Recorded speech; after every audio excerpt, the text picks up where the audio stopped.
इसको लेने में क्या क्या डॉक्यूमेंट्स आपके पास होने चाहिए और इस आईडी को लेने के बाद आप क्या क्या काम कर सकते हैं और कैसे कैसे आप पैसे कमा पाएंगे। आज के इस एपिसोड में इसकी कंप्लीट इंफॉर्मेशन मिलने वाली है। वेलकम टू सीखो ऑफिशियल शो सरकारी सर्विसेज। तो सबसे पहले हम बात करते हैं कि सीएससी आईडी एक्चुअली होती क्या है। सीएससी आईडी एक सेंट्रल गवर्नमेंट की एक ऐसी स्कीम है जिसमें आपको स्टेट गवर्नमेंट और सेंट्रल गवर्नमेंट की हजारों सर्विसेज मिलती हैं। एक सीएससी सेंटर को ओपन करने के बाद आपके एरिया में इन सभी हजारों सर्विसेज को लोगों में प्रदान करा सकते हैं और जिससे कि आपको सीएससी की तरफ से मिलता है हर एक सर्विस पे एक हाई कमीशन। अब हम इसकी फीस और डॉक्यूमेंट्स के बारे में बात कर लेते हैं कि सीएससी आईडी को लेने के लिए क्या खर्चा होता है। तो मैं आपको बता दूं कि सीएससी आईडी बिल्कुल फ्री ऑफ कॉस्ट मिलती है, बट इस आईडी को लेने के लिए एक सर्टिफिकेट आपके पास होना चाहिए जिसका नाम है टैक्स सर्टिफिकेट। और इस टैक्स सर्टिफिकेट का ऑनलाइन एग्जाम देने के लिए आपको 1480 रुपए की फीस पे करनी पड़ती है। और जब आपको टैक्स सर्टिफिकेट नंबर मिल जाता है फिर सीएससी आईडी बिल्कुल फ्री में अप्लाई होती है। अब जान लेते हैं इसके डॉक्यूमेंट्स आपके पास क्या क्या होने चाहिए टैक्स सर्टिफिकेट के साथ में। अभी हम सीएससी के ऑफिशियली रजिस्ट्रेशन पेज पर आ चुके हैं। यहाँ पे हम जानेंगे डॉक्यूमेंट्स की एक लंबी सी लिस्ट यहाँ पे दिखाई गई है जिसके बारे में आपको बताने वाले हैं कि सीएससी आईडी को लेने के लिए आपके पास क्या क्या डॉक्यूमेंट्स होने चाहिए। डॉक्यूमेंट्स में आपके पास voter ID card, PAN card, Aadhaar card, applicant photo, Indian passport. अगर आपके पास पासपोर्ट नहीं है तो फिर यहाँ पर आपको पुलिस वेरिफिकेशन रिपोर्ट आपको लगानी होगी और इसी के साथ में आपके पास अभी जो भी हाईएस्ट क्वालिफिकेशन डॉक्यूमेंट्स हैं वो आपको देने होंगे।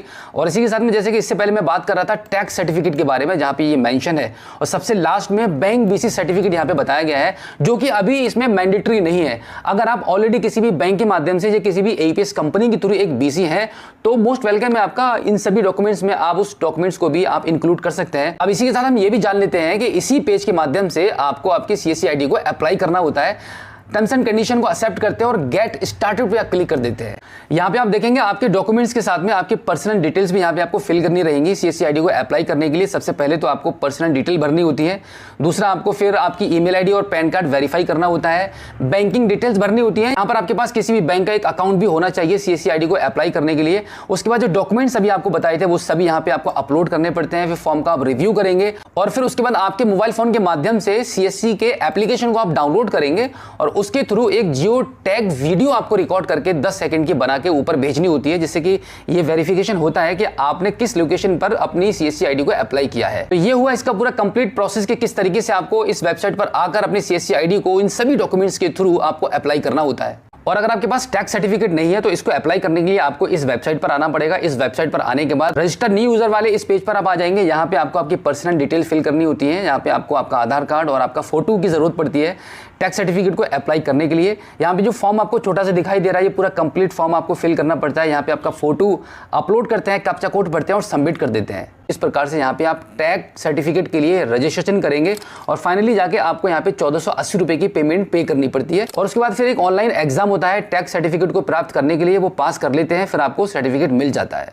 तो फाइनली हम बात करते हैं कि एक सीएससी आईडी को लेने के बाद आप क्या क्या कर सकते हैं और इस आईडी को लेने के बाद और भी आपको क्या क्या सरकारी योजनाओं से जुड़े हुए सेंटर मिल सकते हैं। सीएससी आईडी के थ्रू सबसे पहले तो आपको जनसेवा केंद्र को ओपन करने का मौका मिलता है जो कि बिल्कुल फ्री ऑफ कॉस्ट ये सेंटर आपको सीएससी प्रोवाइड कराती है, जिसके अंतर्गत स्टेट गवर्नमेंट के जितने भी डॉक्यूमेंट्स होते हैं वो सभी आप अप्लाई कर सकते हैं, जैसे कि मूल निवास, जाति प्रमाण पत्र, इनकम सर्टिफिकेट, विकलांग सर्टिफिकेट, इस प्रकार के जितने भी सर्टिफिकेट होते हैं वो सब आप सीएससी के जनसेवा केंद्र के माध्यम से अप्लाई कर पाएंगे और एक अच्छा कमीशन प्राप्त करेंगे। और सिर्फ इतना ही नहीं, PAN card centre, voter ID card centre, Aadhaar card centre, bank BC agent, railway ticket booking के लिए आईआरसीटीसी एजेंट, ये सभी सेंटर ओपन करने का मौका मिलता है आपको सिर्फ एक सीएससी सेंटर के अंडर, जिसमें आपको स्टेट गवर्नमेंट और सेंट्रल गवर्नमेंट की हजारों सर्विसेज मिलती हैं काम करने के लिए। अब आप सोच सकते हैं कि एक सीएससी आईडी अपने आप में कितनी पावरफुल है और अगर आप सीएससी सेंटर को ओपन करने की सोच रहे हैं तो बिल्कुल सही डिसीजन आपने लिया है आपका एक नया रोजगार शुरू करने का, क्योंकि इस सीएससी सेंटर के माध्यम से इतनी ज्यादा सर्विसेज आपको मिलती हैं काम करने के लिए आपके एरिया में कि जिसके माध्यम से एक एक सर्विसेज पर आपको एक अच्छा कमीशन मिलता है जो कि महीने के 30,000 रुपए से लेकर 50,000 रुपए तक का हो सकता है। सो आई होप अब आप अच्छे से समझ गए होंगे कि सीएससी आईडी को कैसे लेते हैं।